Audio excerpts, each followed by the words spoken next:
So shall I introduce the first group?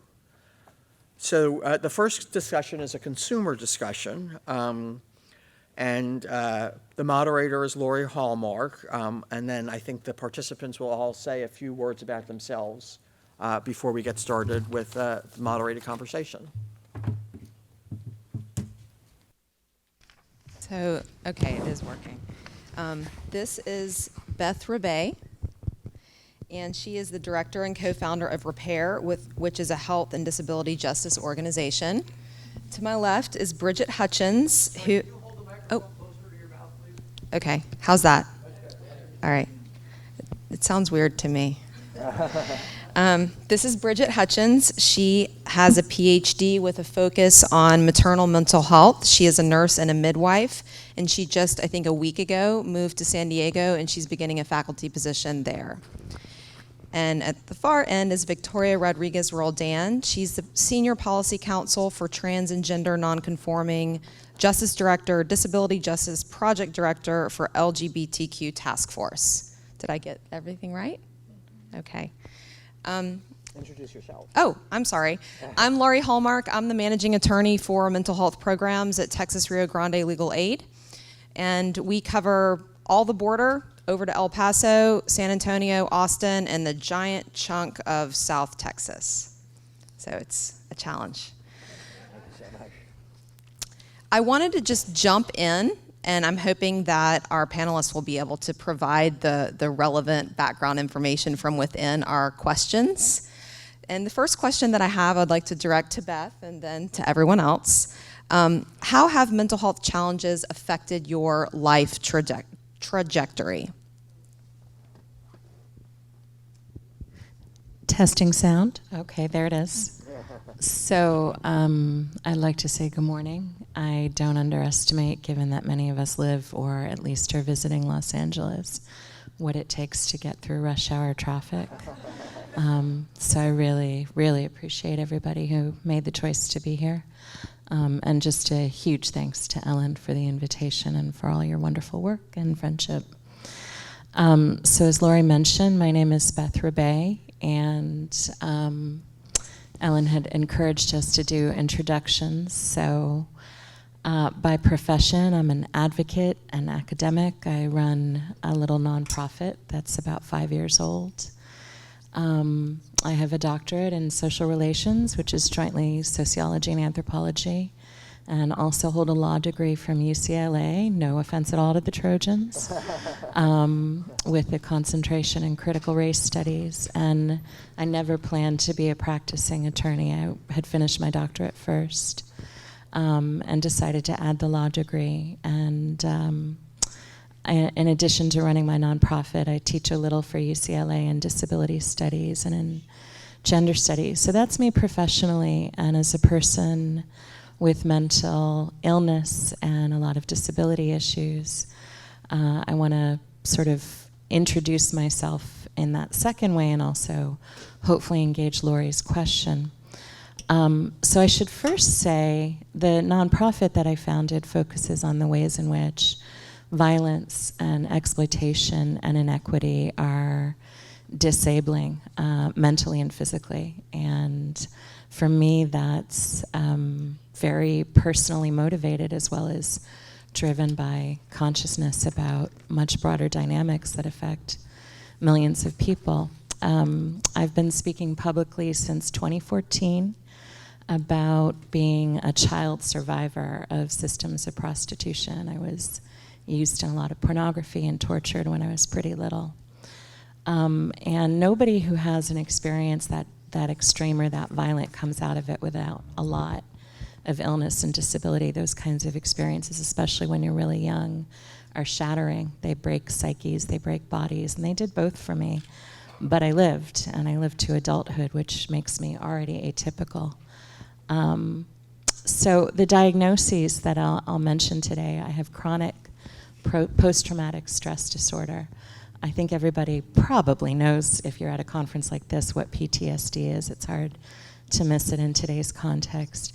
The only difference it means to say I have complex post-traumatic stress disorders that complex PTSD tends to be something you couldn't recover from. You can manage it, but it means that the systems of your body have been, and psyche have been, deeply and permanently altered to manage trauma, and it has huge physiological implications. So it's a psychiatric disability, but it's one that's always accompanied by a lot of physical challenges as well, medical challenges as well. The other thing I have, and I was talking with Ellen, and I don't think this is something anyone else has at least been public with or represented at the Sachs Institute, is I have a dissociative disability. And there are different kinds of dissociative disabilities, and they're still sort of understudied and only partially understood by the mental health community. So I fall under this sort of big umbrella category that's called dissociative disorder not otherwise specified. And what that means is we know you have it, and we haven't figured out how to categorize yet. The more sort of famous and very sensationalized form of dissociative disorder is called dissociative identity disorder, more commonly known as having multiple personalities. There's just one of me. But I have community with and deep respect and love for some of the people I know who are multiple. So in practice, having a dissociative disability basically means that it's not a disability anybody could ever get for purely genetic reasons. It's something you develop because you have to disconnect from your lived experience or reality to survive. And disconnection can mean that you suppress emotion, that you lose contact with a lot of physical experiences. And there's so many ways to dissociate. And it sometimes can mean that you sort of disconnect from a sense of what's real. For me, it's often meant just being numb or out of touch with what I'm experiencing and having sort of a hyper-developed ability to do that. So everyone knows how to dissociate, and I'm going to wrap up. But one thing you need to say is what your organization is called. Sure. I think Laurie mentioned when she introduced me. But thank you for the reminder. No, you did it. So dissociation is something everybody knows how to do, but otherwise none of us could survive lines at the DMV or LA traffic. Like, we have to be able to sort of zone out, check or out. LA traffic, right? That's right. Mm-hmm. Highway hypnosis is an example of dissociation is actually a normal, healthy coping mechanism, but when it becomes so overused, it can turn into a disability or disorder. And I'm glad to say more about that if we have time for Q&A. Hey, thank you. You survived, and that's one of the things that you expressed to me was the strength that you had to have, that you had to develop, that no one ever should have, but that has changed the trajectory of your life and has made you the person that you are, and that being a survivor is the most important thing to you. That you expressed that to me, and that was something that I found really powerful, of how strong you must have had to have been, and how strong you are. So I really appreciate that you've been willing to talk about that. Thank you. So Bridget, you and I had discussed a little bit about the way that your life trajectory within work specifically has altered based on your mental health challenges. Could you just tell everyone about that, please? Absolutely. Can everybody hear me okay? No? Okay. Better? All right. So my name is Bridget Frese Hutchins, and I have bipolar 1 with psychotic features. And I lived in San Diego from 2008 to 2011 for my midwifery degree. And I had 2 bipolar episodes during graduate school, the last one right around the time of graduation. And right around the time of graduation, I was hospitalized on 3 different occasions. And so that was a big wake-up call in terms of this is something I really need to take seriously in my life. And one of the triggers for mania, something that makes me vulnerable to getting sick, is irregular sleep hours. And unfortunately, midwives don't keep regular hours. Babies aren't born 9 to 5. So I really needed to do some creative thinking in terms of how to be a midwife and still keep regular hours as to be protective of my health. And so what that meant was I had to step away from the bedside of birth, which there was a lot of grief around that. I was very passionate about helping women with birth. But what I ended up doing was working for an organization called the Nurse Family Partnership. And this is a national organization. They're in LA, but they also, I was working in the Seattle area. And I did home visits with young first-time moms and babies. So I got to make my own hours, have a regular schedule, have regular sleep hours, and be protective of my health while still working within my passion of supporting moms and babies. And it was during this time, working with vulnerable moms, that I began to appreciate just how common maternal mental health issues were and how inadequate as a healthcare professional and the larger system was at addressing this issue. So that got me asking some tough questions about maternal mental health. And those questions led me to my Ph.D. at Yale University. So being a person with bipolar disorder has greatly changed what I expected I would do with my career. You know, it hasn't been a straight line, it's been a zigzag. But certainly I was able to get creative with how can I use my passion and still contribute in a meaningful way. So when you talk about rerouting your career, can you identify some factors that you think have enabled that to happen?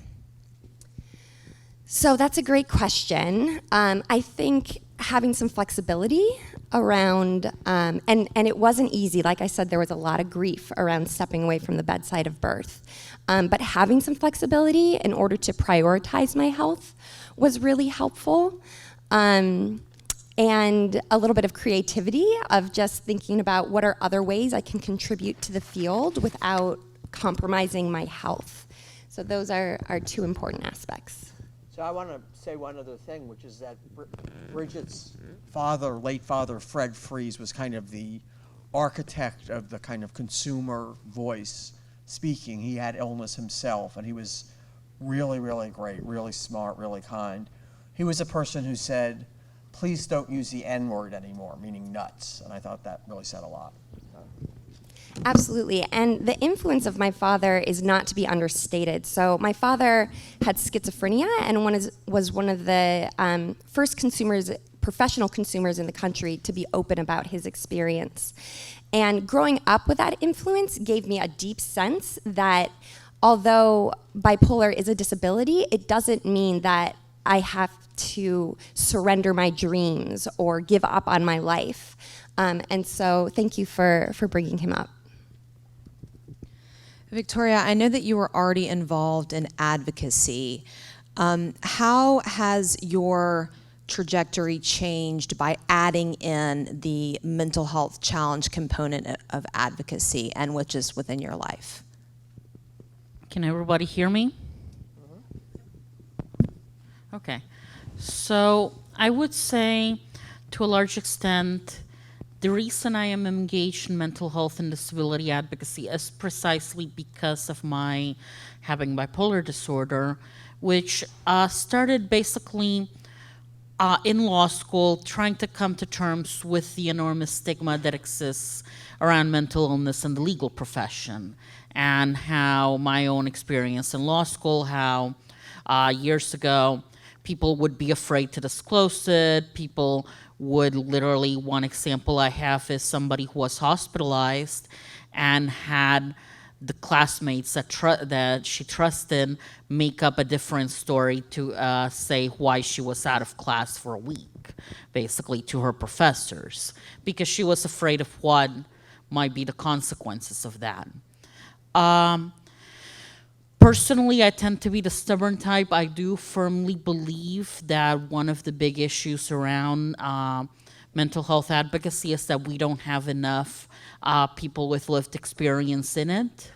The disability movement has a saying, a motto that is titled, "Nothing about us without us." And I do believe that mental health advocacy needs to be led by people with mental illness whenever possible. And that is a lot of what brought me into it. As far as career trajectory, I will admit I've been relatively lucky since I always knew I wanted to go into policy work, but at the same time, I kind of know that, for example, litigation would simply burn me out too fast when it comes to the legal trajectory.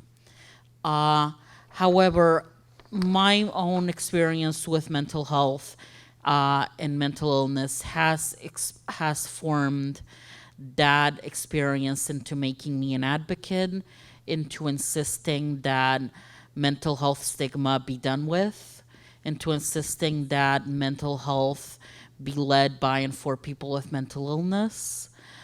Because at the end of the day, I am of the strong belief that we're masters of our own destiny. And that's how it shaped me, because I was already an advocate beforehand. I was already engaged heavily in LGBTQ advocacy before I came on board. So the idea, once I come to terms with my own diagnosis, of not being an advocate for it, of not engaged in activism, is completely foreign to me. So, yeah. So just as a follow-up, you talk about nothing about us without us. Can you see a difference within that in the mental health context and the rest of the disability world and versus other contexts? If you could speak to that a little bit, please. Personally, I don't necessarily see the difference in context because, as exemplified by the amazing people that I'm sharing this platform with, we know what's best for us most of the time. We have an experience that others cannot possibly come close to comprehending, and thus we need to be in charge and at the table of when we discuss, say, policies around mental illness, when we discuss what should be done, coverage, healthcare, and so forth. I like to say within the disability sphere that in disability we often have the sexy and the non-sexy disabilities. The sexy disabilities being the wheelchair user and whatnot, and other disabilities where we trust the idea of yes, they should be in charge of it, or where we appreciate their humanity more often, and the non-sexy disabilities being the ones that are more heavily stigmatized. They need to be an equal part of the disability advocacy. So to the extent that there is a differentiation between people with mental health challenges being in decision-making roles and pushing advocacy and policy, and in other contexts of other disabilities and other advocacy efforts, that distinction is false and should not be there. Is that what I'm hearing you say? Yes. Okay. All right, let's see. So Victoria, I'm going to take the next one to you again, if that's okay.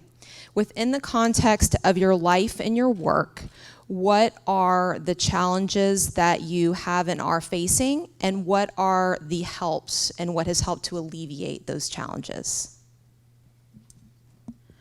Personally, among challenges has been, I personally feel that there is an expectation among those of us who are professionals with mental health disabilities and mental illness to be perfect, basically. There is a differentiation, basically, in many people's minds of what constitutes the good mentally ill, basically.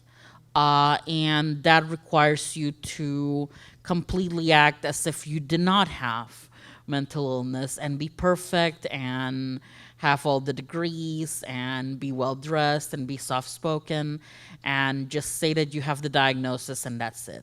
In other words, not be threatening in that sense or not be perceived as such. And that creates a lot of pressure because, to be frank, there are always the challenges of having a disability. There are always the daily struggles that range from the many doctor's appointments and medications to the inner demons we all face.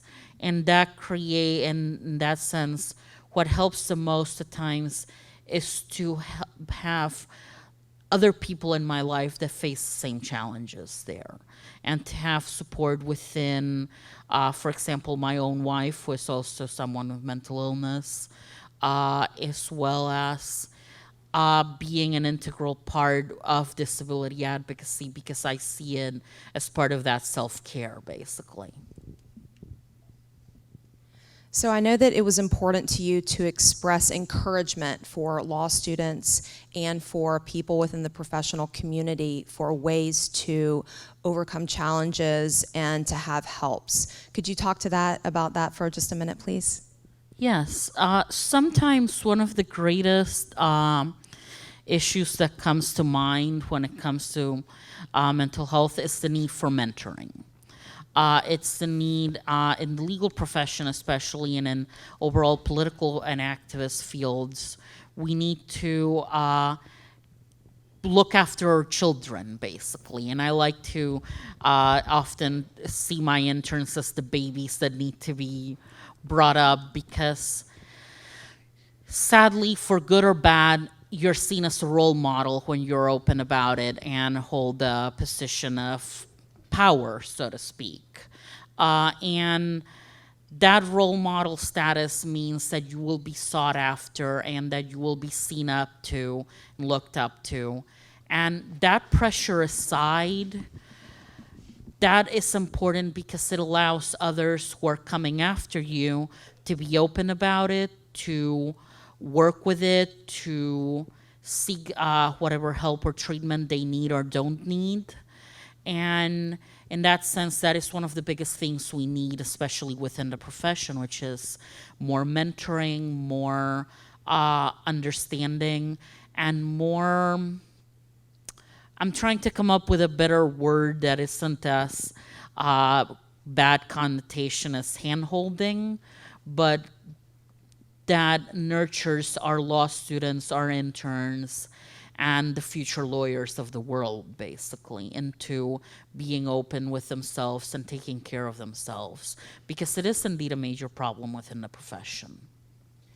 So, Beth, you and I spoke about the challenges and the ways that you've been able to find victories. And so if you could speak to the challenges that you face, the things that are helping, and just that general topic, please. Absolutely. I haven't really had a good night's sleep in my adult life. Sometimes it's harder than others, but complex post-traumatic stress disrupts my sleep a lot. And I'm always overtired. And that affects everything about my health and always affects my work.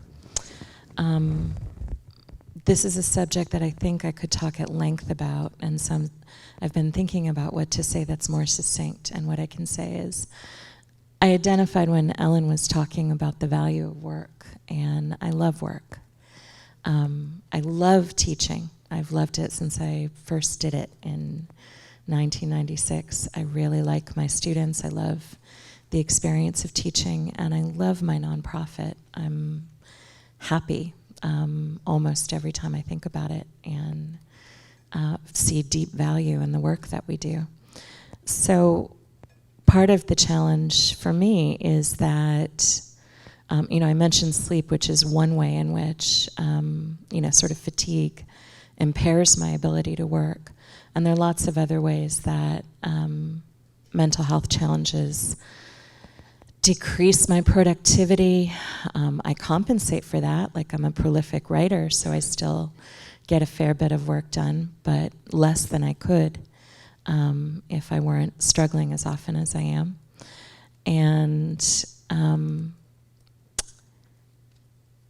in essence, it means that, when you really love your work and there's something that is always getting in the way of doing as much of it for as long as you want to, it's sort of a continual frustration, sometimes verging into a real heartache.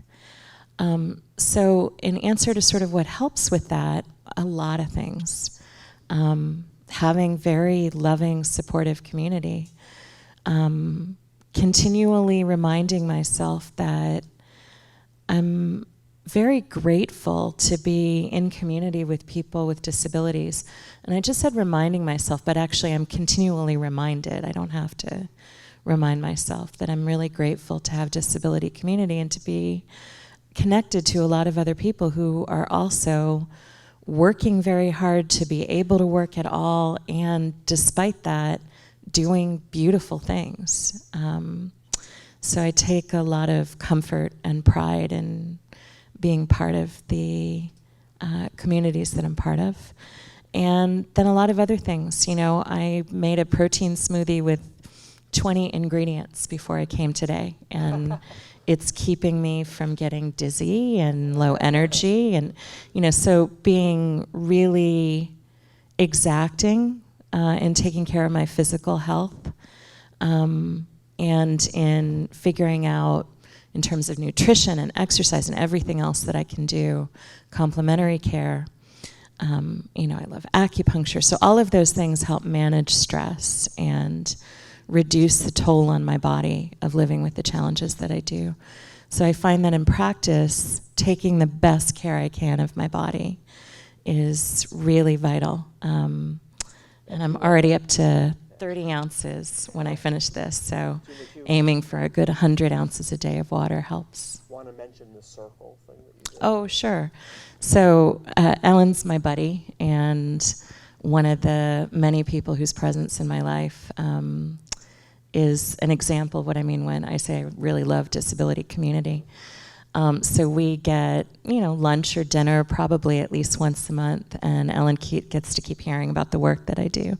One of the things I did about a year and a half ago is start a pilot project that we framed as a healing circle. And I thought, well, you know, I kind of need to do this anyway. I have a wonderful trauma therapist and an amazing circle of friends, but even for myself, I want a place to go where I can be with peers and just really talk about healing. But I also wanted to see, could we come up with a totally peer-driven model that I thought could be replicated. And so we have a healing circle, and it's meeting next weekend. It meets every month. I think we missed 1 month when a bunch of people were sick, but otherwise we've been regular since August of 2017. And 2 of the people in my circle are homeless, and one's a massage therapist and one's a professional actress. And all of them are amazing. And we make this commitment to come and listen and be present for each other. And a lot of times we're just checking in, but sometimes we'll do projects. I showed Ellen photos of one we did in which we got old plates and mugs, or actually I think they were cheap ones that someone got from a dollar store. And we wrapped them in old towels and put them on top of thick blankets. And then each person in the group was invited to focus on the angry parts of grieving and to express themselves however they wanted to. And each person was given a hammer and said, break it. And the people in the group some of them cussed, some of them just yelled out loud, some of them said particular things, most of us cried. And we smashed the hell out of this crockery without doing any damage to furniture. And we took all the little broken pieces of them, and then we built together a mosaic out of it. So and it really came out very beautifully. I've got photos still, and I go look at them occasionally just to remember how much you can make out of something that's broken, which is a good reminder. So in essence, I'm continually healing. It's something I just pretty much never take a break from, and doing that has enabled me to quite literally physically stay alive and stay functional and whole enough to keep working less than I want to, but more than anyone like me could normally expect to. So your work is so critical and important, what you do, and your voice is so important, that I would love for you I totally agree. I would love for you to explain a little bit about spoons and why that is just crucial. Okay. Spoons. Spoons. So I'm sure some people, how many of you have heard of spoon theory, the spoon metaphor? Great. So it sounds like a lot of the audience doesn't know. I'm about to give you really vital information. So I'm blanking, unfortunately, on the name of the woman who kind of invented the spoon metaphor, but if you Google it, you can actually find her story. And she's somebody who has lupus. And she was out to lunch with a friend, and the friend leaned into her and said, "What's it like to have lupus?" And she at first was really startled because she just assumed the friend already, who knew her so well, that she would know something about that. So she sat for a minute. She thought about, how do I explain to this person what it's like to live with my disability? She got up and she went around the diner they were sitting in, and she gathered all the spoons that were at empty tables. And she handed her friend a bouquet of spoons, basically. And the friend was giggling, and she said, "I want more." And the woman who'd gathered the spoons, who has lupus, said, these are all the spoons you get. This is all you have, all you will ever have. This is your energy, your vitality, your strength. And then what she did was take her through a day in her life as a person with lupus. So she said, okay, you're up. Now, do you want to wear a shirt with buttons? If you do, you're going to have to use up some extra energy dealing with the pain in your fingers from having to button your shirt. And she took her through and each time you use something up, you lose a spoon.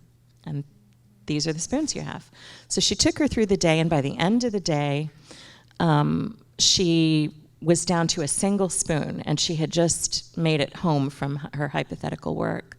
And she said, okay, you've got a choice now. You could cook a meal, but you won't have any energy left to clean up. Or you can go out to eat, but then you won't have any energy left to shower or clean up after. And her friend started to cry, and she's like, how do you live like this? And she said, it's hard. But think of it this way, this is a sort of very sweet ending to the story. She said, of all the things that I could do, what I decided to do with my spoon today was to come and be with you. And the metaphor spoke to so many people. It was so basic, but just this sense of what it means to make finite the idea that we have the energy we have, and when it's gone, it's gone. And if you try to push past that, you pay for it 5 times over the next day.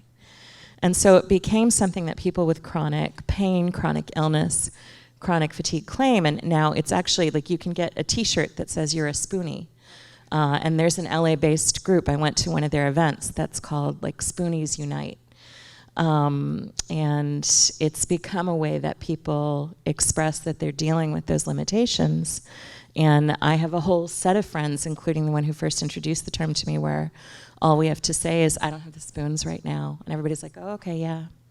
And we'll check in and we'll say, do you have the spoons to do this? And sometimes the answer is yes, sometimes no. And so I think part of why Laurie was asking is, work for me is a continual dilemma of having 80 things I want to do and 3 spoons to do them with. And I'm always making those hard choices. Should we open it up to questions from the audience, or what do people think? Well, Bridget has some really interesting insights that. Okay. Thank you for using some spoons today. Okay, Bridget, you have some fascinating insights about wellness, the challenges that you face with working, and how you manage your life and your work. So please just start talking. Great, thank you.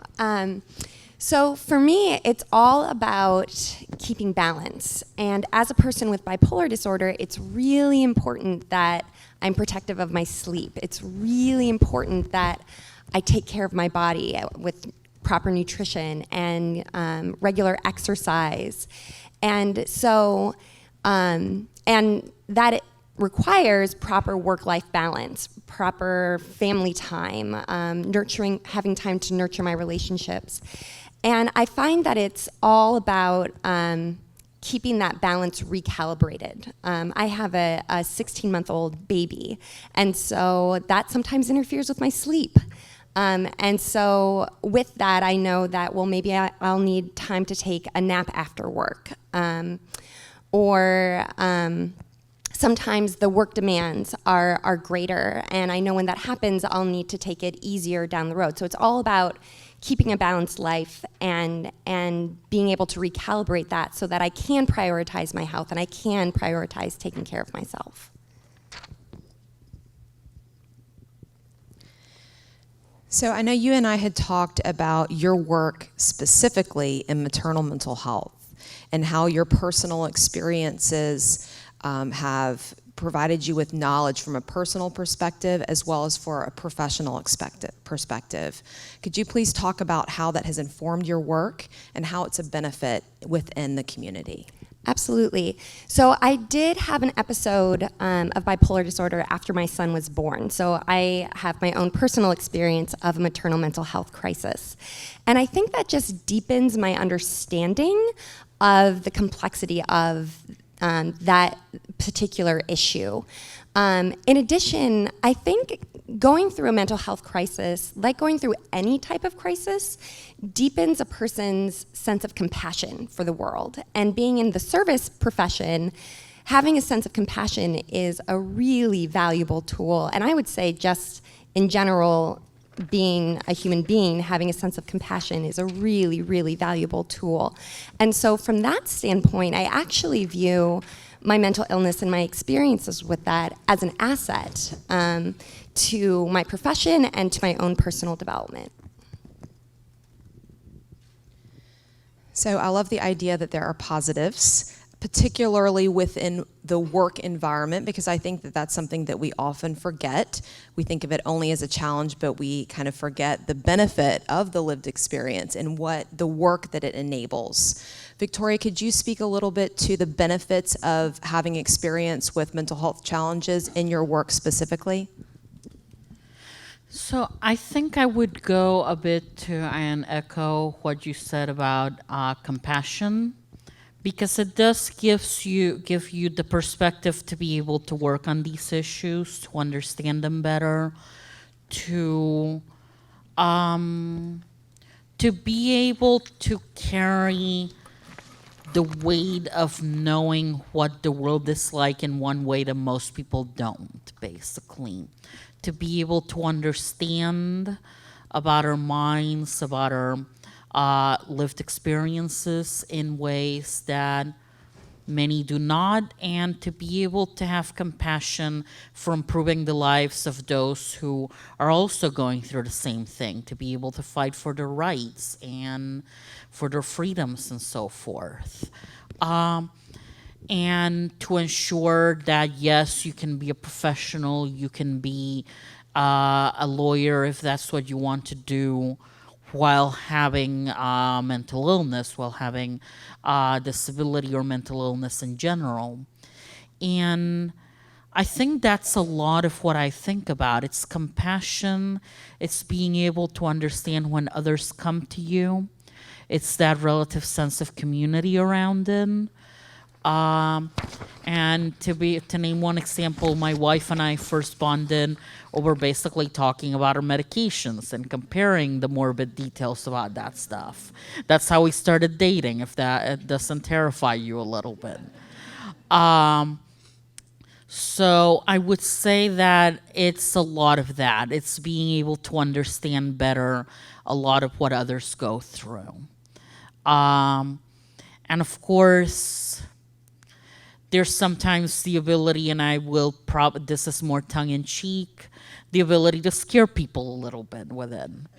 And one example, because I am practically unable to go through a panel on mental health without talking about it, is one time I was engaging with a member of Congress's chief of staff about protecting confidentiality protections around mental health treatment.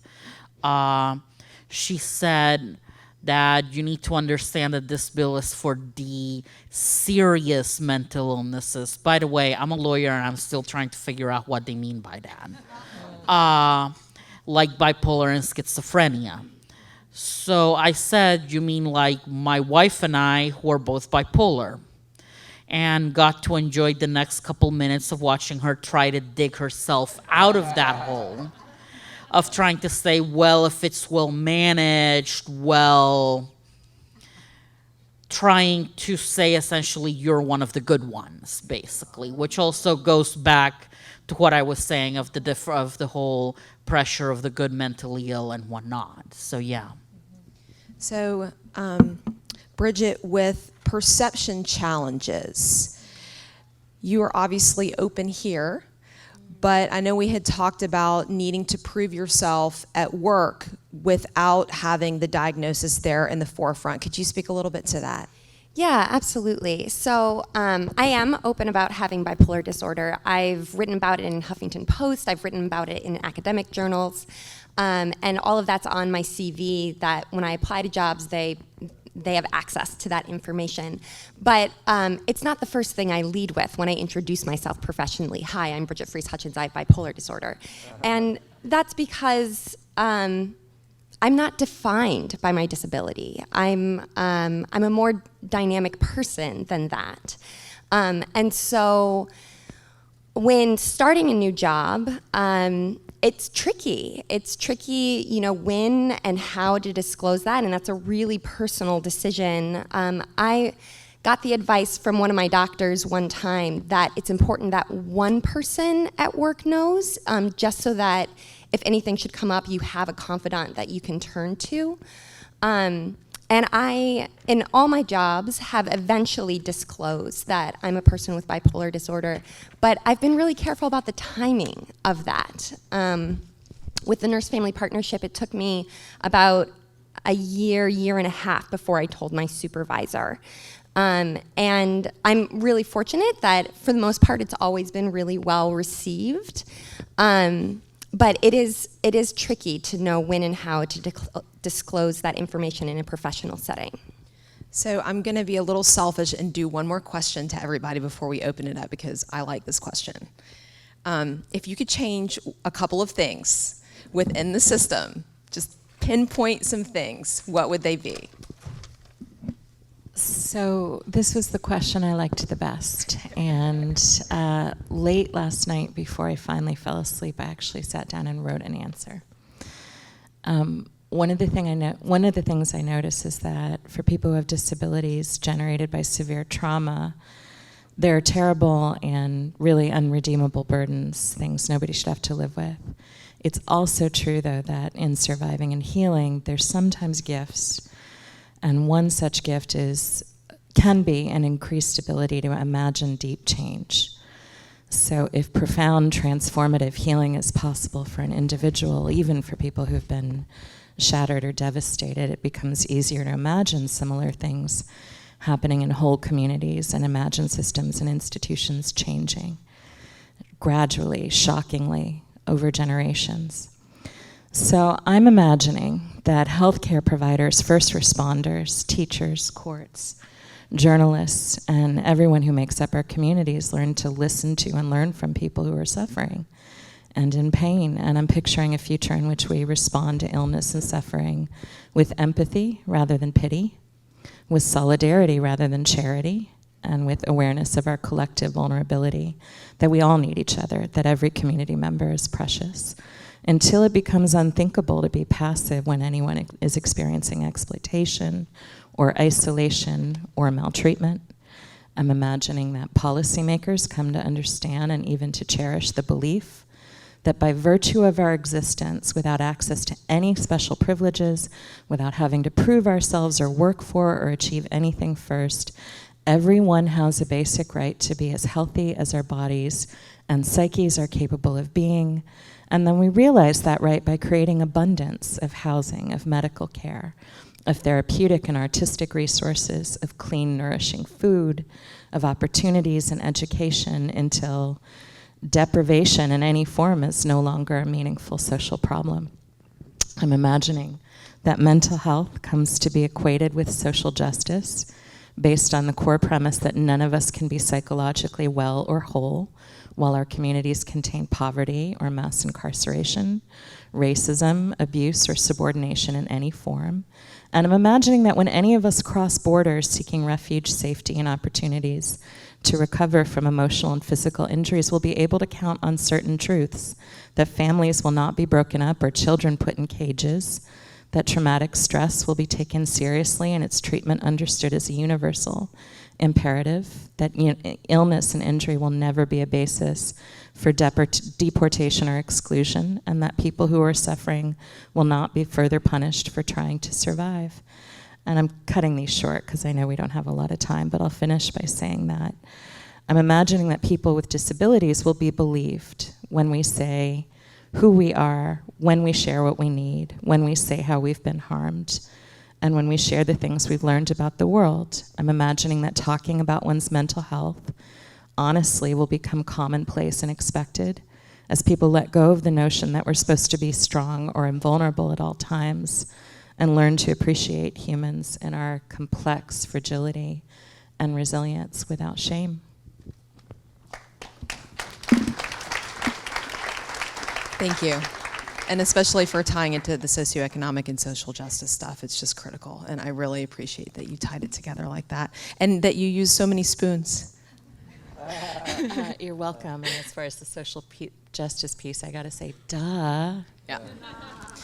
So, Bridget? So I'll be brief. Stigma. We've come a long way. The stigma that my father faced a generation ago was just enormous compared to the stigma I face, but we still have a long way to go.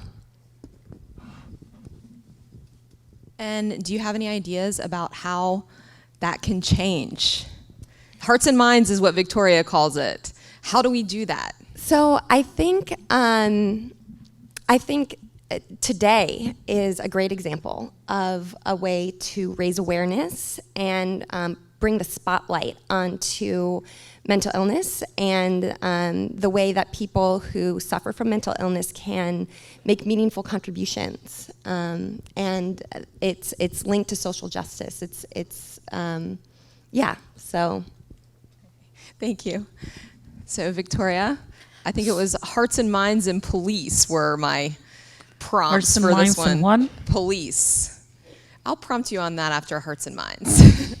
So I would say as far as things we need to change from how mental health is treated, on top of everything that you've all already said, I will second that and also add treatment that sees the patient as an equal to their provider, that trusts their lived experience and their testimony of how they live.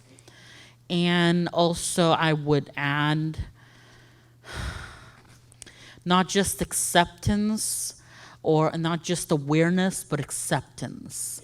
Not just when we talk about, expanding awareness, ending stigma, but also seeing it as an integral part, not seeing people with mental illness as burdens or as some form of tragedy that makes us the source of pity, but as integral members of society, basically. And how is that implemented currently, and how would you view it as needing to change when it comes to, say, a crisis when the police are called for, say, a heart attack versus mental health? So, and when we spoke about it, I like to point out about the best example of how mental illness is treated in our society is that if I were to have a heart attack right now, you would all freak out and call 911. Please do that if I have a heart attack, actually. And what's going to happen as a result of that is that an ambulance full of people with medical training and medical equipment are going to come up and try to take me to a building full of doctors and medical equipment to try to save me, basically, from dying from my heart attack. But if it's a mental health crisis that people are calling 911 over, the people that are sent are the big guys with guns, basically, whose stated goal is to protect society from the bad guys, which is the role of police, basically. And that tells us a lot about how we are treating mental illness in this society. And it's about changing that type of policy, about how we see it. And when we enact those changes, that's the easy part, as hard and impossible as it sounds, because we also need to change how people perceived it, the hearts and minds, as you called it. So, yeah. So respect, equity, humans are equal to each other. We're all equal. What a shocking concept. And I think that we can open it up to questions. There's two microphones, one here and one over there. I don't think I need a microphone, so I'm okay. Hi, thanks for having us today. I come from the media space, so in regards to changing the idea of stigma and representation, what representation of mental health consumers in the community would you like to see on your screens that maybe we can help with? If there's a way that we can help reduce the stigma, what would you like to see as representation more in the media space? Anyone? I want to take it. Can the moderator take it? I would like to see people with mental illness in the media everywhere as integral to stories, to narratives, to work, as part of the community, not as this is a character over here, or we're gonna make, you know, some sort of big statement over here, but Ellen going about her day. You know, Ellen teaching in law school, or Ellen having her home life if we were gonna make television programs. I think to the extent that it can be normalized, that alone will start to change hearts and minds, because people have this image in their head that places mental illness within either a pity context or a dangerousness context. And so I think if we can reframe that narrative to place it within a human context as just part of life, that alone can change people's perspectives. I would also add, it's really helpful to see people with mental illness who are thriving. We know that we're out there, people thriving with mental illness, but because of stigma, we tend to be hidden. And so it's hard to find one another. And so I would agree that we should be included in all aspects of the media, but it's really helpful to have models of people with mental illness who are thriving.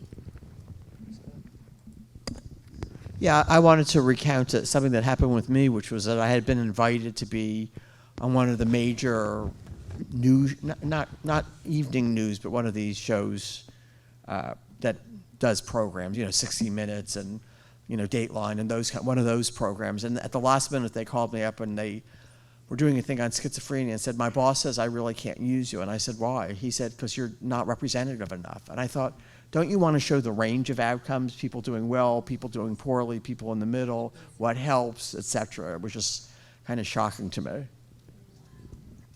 Yeah, I'll just add that there are a lot of damaging representations of mental illness, as people know, and I think we need the full spectrum, but I also find that some of just the most sort of demonizing and heartless representations I've seen of mental illness in media have particularly been of women of color. I could cite specific examples if we have more time. If we had more time, so I'd really like to see robust, fully humanizing representations of people of color living with mental illness, and not sort of degenerating into a stereotype of the crazy black woman, right? So to complicate and humanize that, I think, is absolutely urgent. Thank you. Thank you for your beautiful words this morning. I'm a very underdressed law student, but I have a wonderful client who's been incarcerated since her adolescence, and she has had schizophrenia, which has been aggravated by childhood trauma. And I was wondering if you could give some words or exercises that I can share with her to help her heal from apathy and dissociative personality, et cetera. Thank you. Well, a dissociation question, I'm going to take that one.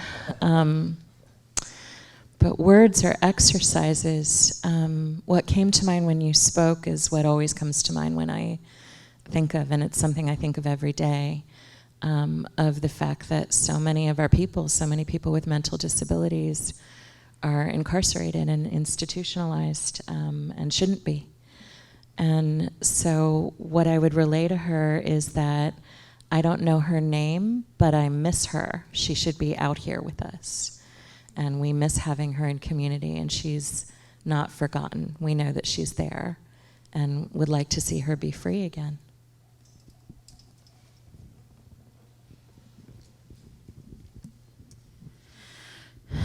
I think I would go for remembering who isn't in the room whenever we talk about this, who doesn't have the privilege of being here in this panel or in this audience. I'm going to go with that. So I represent clients that are incarcerated. That's part of my work. And I think it's critical that we have advocates that are empowered to do that work. And it's a big need. So to the extent that anyone wants to advocate for additional advocates to be able to go into jails, go into hospitals, meet people, learn about their lives, figure out how to help them, get them out of there. We need people on the ground in the trenches working to help the human beings that are stuck, that are imprisoned. And from that knowledge, that is how I think we create the best policy. So we need more people in the trenches. And then the knowledge from those people to create policy. Hi, I'm Anne. I'm also an underdressed law student in the Sachs program with Professor Sachs. I really like the way that you describe the dichotomy between how we deal with people with heart attacks versus dealing with people with mental health conditions. And I just wonder, what do you guys envision, as obviously it will vary from different consumers and what they're dealing with, but what do you envision as the right way to respond? Obviously something more like sending help rather than a constraint or a harm. Can you repeat the question again real quick? Yeah, how do you envision the right response for somebody who's dealing with a mental health condition versus being arrested or sending the police? What is the right response? Who do you send, and how will that look like in a perfect world? So I would say that before the response, we need to start asking the question of why are we responding? What merits the response? Far too often we engage in that simply because the person is behaving differently and isn't being threatening or anything. In that sense, we need to start engaging when is it actually needed, when a response is needed to begin with. And then we need to start coming up with responses that do not involve law enforcement, that do not criminalize mental illness by way of involving law enforcement, by way of often involving charges or imprisonment for mental health episodes and so forth, instead of treatment and so on. So I think, and that also goes when it comes to coercive treatment, of to what extent are people who are inpatient needing it, for example. And we need to be also more cautious about how we treat involuntary commitment and so on, instead of using it sometimes as a proxy for imprisonment, basically. So it's not an easy answer, it's not an easy question either, but we need to stop seeing it as a law enforcement priority, basically. We need to stop making law enforcement and criminal justice the first response to it. So this is part of what I do. I work with my clients to create psychiatric advanced directives, and one of the things that we work on is if you are having a crisis and there will be a law enforcement or a crisis personnel response, what can they do to de-escalate, or what could they do to escalate? And it's very individualized. I have clients who say, look me in the eye, call me by my first name. I have clients who say, tell me you are who you say you are, give me a business card, tell me you didn't warp here. I have clients with PTSD that say, do not come at me quickly, do not stand behind me.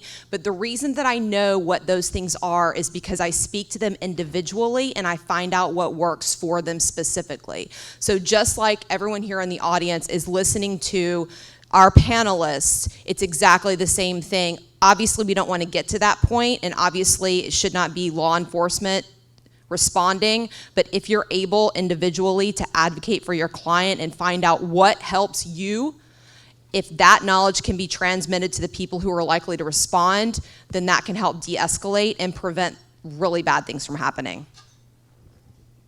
Thank you. Hi, my name is Anisha Clark. I'm a social worker with Motion Picture Television Fund. I work with retirees here in the entertainment industry in Los Angeles. And a question I have to our panelists is, what challenges do you see, unique challenges that you see of the age of aging with mental illness, and how prepared is our system to handle that? I've been talking about this issue with some of my students. As all of you know, we've got this generation of aging baby boomers. And it's already raising lots of policy questions as we have this just huge cohort of people becoming elders and dealing with all of the challenges that come socially and medically and economically with aging. And I think the question you're asking is, how prepared are we? And the answer is mostly we're not at all. We don't have anything like the mental health infrastructure set up to support that generation or others, but to have a huge generation of people who are dealing with aging, and to have so many gaps already in the availability and accessibility of mental health resources, not just for the working or poverty classes, but even for the middle classes in the United States. I think it's a problem that's going to become an escalating crisis. Thank you.